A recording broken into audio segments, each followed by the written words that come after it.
It was barely past midnight when Terence Daniels slipped out of the final tables of the company's annual year-end celebration. The softly glowing streetlights painted the downtown avenue in hues of gold and amber and the hum of distant freeway. Traffic lay beneath the festive echoes still spilling from the glass doors of Henderson Enterprises. Terence, a single father who split his nights between loading trucks at the warehouse and tucking in his 7-year-old daughter Layla, felt both exhaustion and satisfaction as he locked up his uniform and slid into his beat-up sedan. He glanced at the rear-view mirror, expecting to see an empty passenger seat, but instead noticed a faint movement behind him. His boss, Cassandra Cassie Prescott, staggered out of the building, her silk blazer slipping off one shoulder, her curly hair askew. Terence frowned but didn't flinch. He'd known Cassie Prescott since her first week as Vice President 4. Years ago, when she'd shown up in a tailored suit and sky-high pumps, determined to shake up the old guard.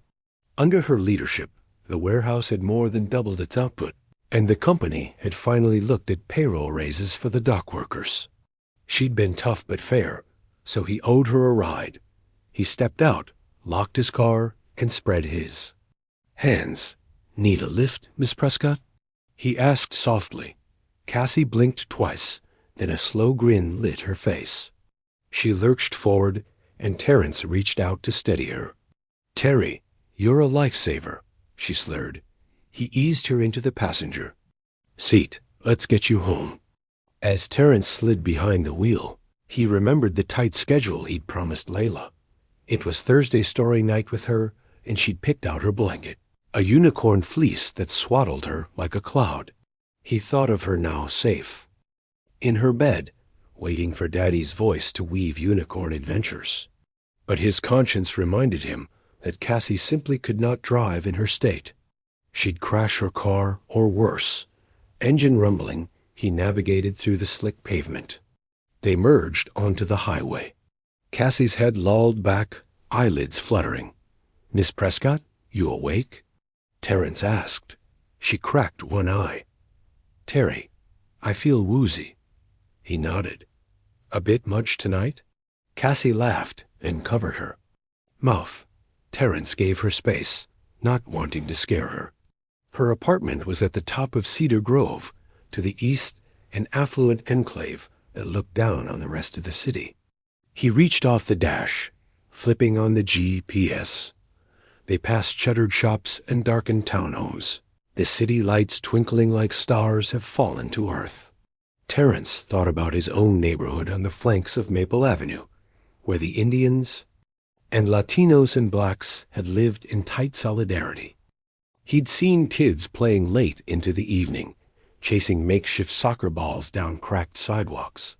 That's where Layla would meet her friends tomorrow. He oped. Cassie stirred. "Terry, you're good at this," she mumbled. "Just follow." "The signs, Miss Prescott?" He aimed for the exit. The underpass loomed. A low-hanging beam scraped the roof. He slowed, then rolled on. They emerged into a tree-lined street. The mansions here sat behind iron gates. Cassie woke again. "Which house is mine?" "Number 74, Terence said. She frowned. "Help me. Gate code." Terence parked at the curb, hopped out, pressed the intercom. "Good evening, Mr. Hayward. I'm dropping off Cassie Prescott." The heavy iron doors swung inward. Inside the foyer, Terence steadied Cassie by her elbow. "Where's your keys?" he asked. She patted her purse. "Oh, in there." She fished out a gold fob, her nails painted deep crimson. Terence watched her fumble before letting him help. He carried her bag and coat. Up the marble staircase, through an arched hallway with crystal chandeliers in the bedroom. Silk sheets gleamed under the lamps. Cassie sank onto the edge of the bed. Terence placed her purse and blazer on a chair. She tugged open the mattress topper and crawled beneath the duvet. "I'll tuck you in," he said. "Water?" "I can grab some." Cassie waved. "No. Just stay." He perched on the knitstand, brushing a stray curl from her forehead. Her makeup, now smeared, reminded him she was human vulnerable. She blinked at him. "Thank you, Terry," he smiled. "Get some rest." He rose to leave, but then paused. "If you're going to do company drinks again," she snorted. "I thought I was invincible." He took her hand. "If you need a ride, just call." "Not after last call," Cassie chuckled. Her eyes closed. 10 minutes later, Terence crept out. He locked the bedroom door quietly and left. Back down the drive, under the iron gate, he exhaled. He hurried home, mind echoing with Layla's bedtime promise. When he arrived, he found his daughter in her room, clutching her unicorn blanket, snoring softly. He bent to kiss her forehead. Her hair was slightly damp with tears. He whispered, "Sorry I'm late, sweetheart." Moments later, he tucked her in again. She blinked sleepily. "Daddy, did you bring the unicorn story?" "Right here," he said. He sat by her bed.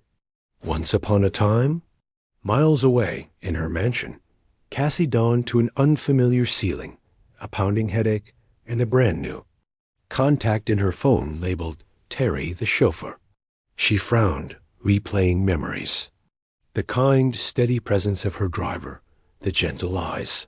Slowly she smiled, realizing perhaps that night had changed something for both of them. The next morning, Terence woke early. He made Layla her favorite pancakes, humming softly as he flipped the batter. Her laughter in the kitchen was his favorite symphony. As she munched on breakfast, he got a text. Unknown number. "Thank you. I owe you more than just a ride. Can we talk?" "Cassie." He stared at it, unsure, then smiled. Cassie, meanwhile, sat on her couch, sipping ginger tea and staring at the city skyline. Her mind raced through blurry images of the night before, Terence lifting her with respect, not judgment.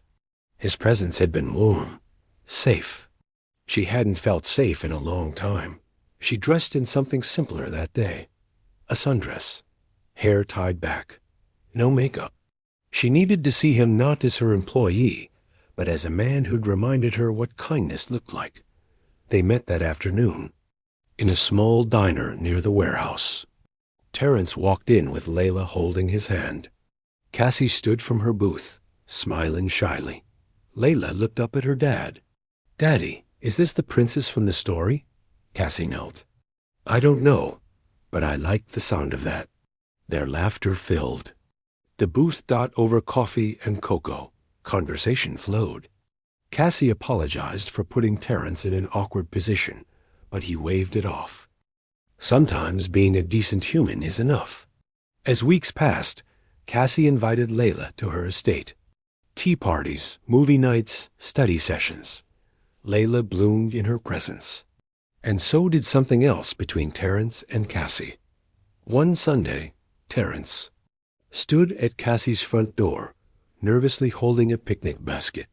She opened the door in jeans and bare feet. "I hope you're hungry," he said. She pulled him inside. "I've been waiting." Love, they both realized, doesn't need a grand gesture. Sometimes it begins with a simple offer, a safe ride home. And this ride, for both of them, was just the beginning.